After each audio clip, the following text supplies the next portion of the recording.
What's up, everybody? I'm George Mossey. This is my co-host, David Baxter. So last night, 90 Day Fiance, Season 9, Episode 18, which is a little different because this is part 1 of the tell-all, has aired. And we learned that Patrick and Thais moved from Austin to Dallas to Vegas, all within less than a year's time. That's pretty crazy. And I think Thais has now lived in more places in the U.S. than some actual Americans. So I'm hoping that she's adjusting well. And not only that, but we have Kenny and Tim who are on-site commentators. So I want to get your reaction to that. What do you think of on-site commentators, like a live pillow talk for the tell-all? I wanted more. I felt we got so little of it that I was kind of like, why is this here? So I wanted to see more of it because I like Kenny, I like Tim. They're funny guys. I like them too, but I felt like they should have aired it like a pillow talk. Yeah, and exactly. Give them more time to comment, because I wanted to hear more of what they had to say, but everybody wanted to hear what was going on in the tell-all because 2 people were pregnant and we all had our predictions. So Thais and Cara were both at the time 16 weeks pregnant. Were you surprised? I know you already knew that Cara was pregnant. We figured it out, but were you surprised that it was Thais? Yes and no. I wouldn't really have pegged them as the couple, as one of the couples that got pregnant. I'm a little sad that it wasn't Shahida because I know that that's like something that she really wants to do, and I didn't really hear that from Thais. But congratulations to everybody. Yeah, I'm happy for them. And speaking of Shahida, we learned that she didn't put a provision in the prenup of any consequence for not being given a child before the age of 40. Because apparently when you write these clauses, it would say this could cause the dissolution of the marriage, or this could cause, and she didn't actually put anything in there. So this is kind of a get out of jail free card for Bilal, because if he doesn't give her a child, nothing will happen. I mean, she doesn't have to stay in the marriage if she doesn't want to, but there's no consequence in that for him.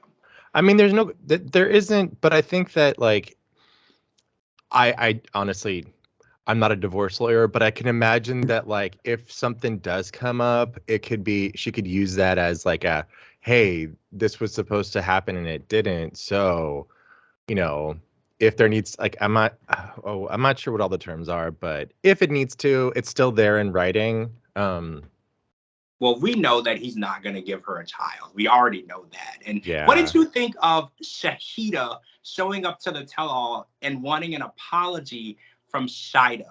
I felt like Shahida was wrong, the way that she approached her, and the way that it was kind of not her business to discuss the prenup. I know that they have children together that don't involve Shahida, but I still feel like that conversation is between a husband and his soon-to-be wife, not an ex-wife to come in and kind of pressure and almost bully her in. So what do you think about her showing up thinking that she was going to get an apology?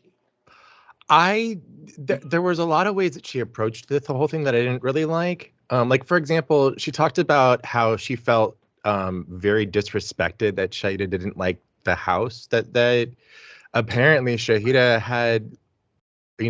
had been living in for years. And I'm like, while I sort of understand that, Bilal has been not truthful about, this was a big prank. And 2, we all saw that house had no faucet. Maybe when Shahida lived in it, it had a faucet. But if I was moving into a house with somebody and the house had no faucet, that would be sort of my first thing is how are we going to get water? Well, I agree. I don't know very many people who would have been impressed by the house. And I know that I watch a lot of home design shows. And when they walked into the house, I was just looking at all the walls that needed to come down and what was wrong with it. So I don't want to sound ungrateful, but Shahida met Bilal and he was carrying Louis Vuitton luggage and he was taking trips and he was living a lifestyle. So that house didn't fit what she knew of him. And he was very secretive with her. He didn't tell her exactly who he was, what he drove, where he lived. It was all part of some sort of hoax to try to be testing her. And I don't like testing people. I feel like if you don't trust someone, you just don't trust them. You don't have the right to test someone without telling them that you're testing them. And he picked her up in that that utility van. I think that that really kind of that just it was all so too much. It was way too much, The reaction that he got, I feel like is the reaction he wanted. He's just pretending and using it against her. All right, so let's talk about Emily and Kobe. So they had a Mhm. baby girl named Scarlett. Congratulations to Mhm. them. And Kobe is working. He has a job. We're working with asphalt, and he's working Okay. tons of hours and getting lots of overtime. And Emily's a stay-at-home mom. So what do Mhm. you think about the situation? They did not say if they had moved out of her parents' house in Mhm. Salinas, but Kobe is working and he is Mhm. providing. So I feel like this is a good thing for them. Yeah, well, I also think that's what he's wanted to do. He's been upfront about like, hey, it's mainly that I don't know anybody and I don't have a green card, and that's why I can't do anything. So even with her parents kind of trying to have him have like that sit down with him, it's like he can't. What is he gonna go do? Like work at a bartender under like the table or something? Yeah, they're But like, "What's your plan?" He's like, "Well, my plan is to wait until I get the green card so I can work." Like yeah, I yeah, can't really do much other than talk about what I want to do, and talk is cheap. When a yeah. baby's hungry, that baby needs formula. It doesn't need talk. So Hmm. speaking of green cards, Binum has his green card. He can Hmm. now work, but he didn't say that he was like working. He said Hmm. that he was still doing the MMA, which is what he was doing before he got his green card. So are you surprised that he didn't go out and get a 9-to-5 job? Because I kind of felt like this was not surprising for me. I feel like him and Ari are definitely not 9-to-5 people. Yeah, I don't think they're 9 to 5 people. I think she's a little bit more 9 to 5 than he is. Even even taking like the way a lot of people feel about them aside, Biniam is a creative person. I definitely have a creative background. I think anybody who works in like YouTube or podcasting or anything like that is going to kind of come from that of like Mhm. you're always juggling 5 balls at once, and I think that's Okay. that's Biniam. He wants to work MMA, and he's probably going to like teach some dancing or teach some or like personal train or something. He's always going to have like 3 or 4 different Yeah. irons in the fire. I feel like he's always going to be his own boss. Yeah.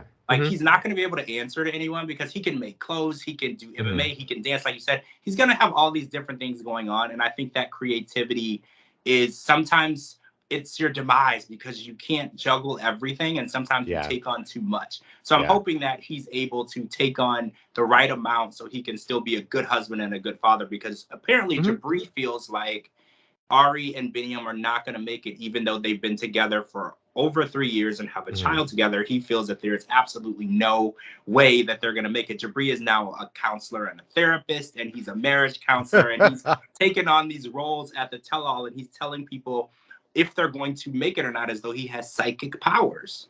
Yeah. Jabri felt like he was coming for Sean's role there. Yeah, I felt like he was the co-host of the tell-all. If for Hmm. anyone could answer Sean's question, Jabri already had notes, and I was like, "Geez, I didn't realize that he was co-hosting the tell-all." And if So, Ari and Biniam can make it through what they've made it through before, they can make it for at least they can make it a while, if not life. well, yeah, they went through a lot. Ari lived overseas in Hmm. Ethiopia, and she went through a lot. And Ari is not a live off the grid type Yeah. girl. That's not her. So if they could get through that, all while she thought Biniam was cheating on her, I think that this is a walk in the park. Hmm. This is going to be a lot easier living in Princeton, New Jersey, and having him being able to work, and she's working as well. I think that they're going to do fine. I don't know why Hmm. Jabri feels like they can't make it, because I feel like if they weren't going to make it, they would have broken up years ago.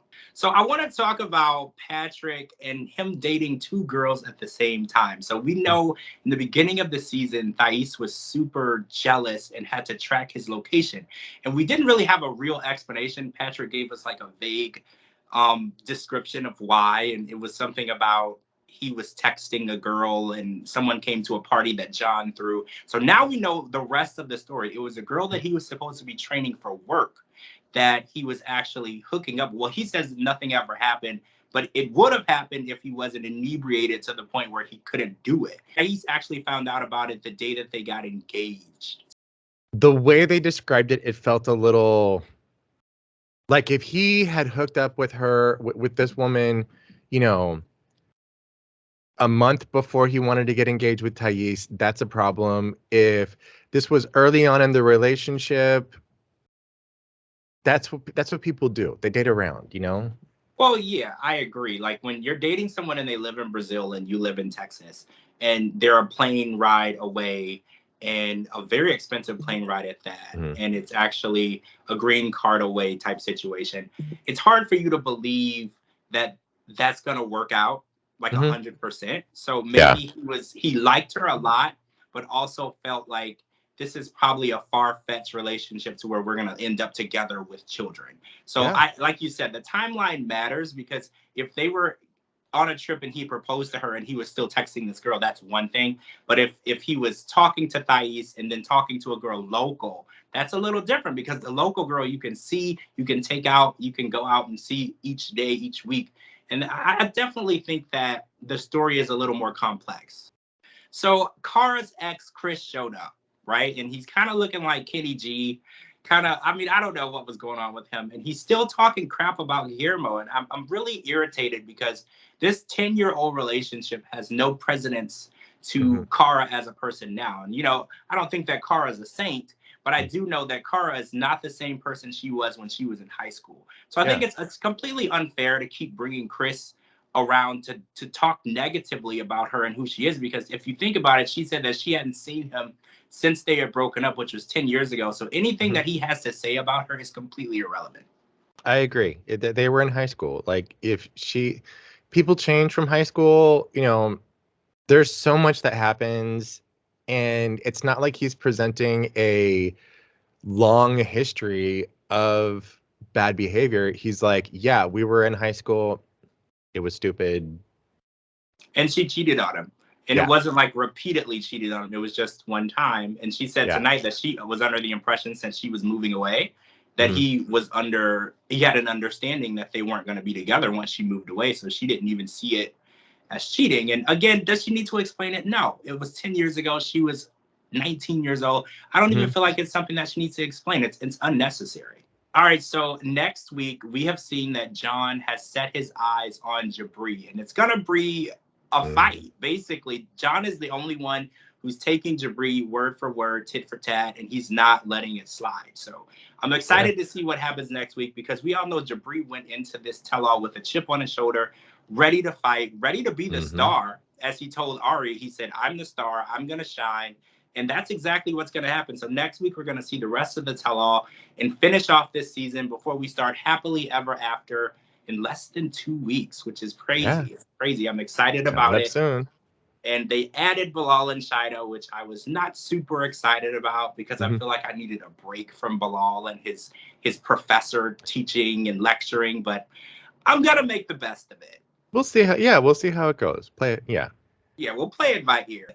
That's it for this recap of the 90 Day Fiance Season 9, Part 1 of the Tell-All. I'm George Mossey. This is my co-host, David Baxter. Thanks so much for joining us. Make sure you live tweet with me every Sunday night as we watch the next part of the Tell-All, as well as Happily Ever After, which premieres in less than 2 weeks.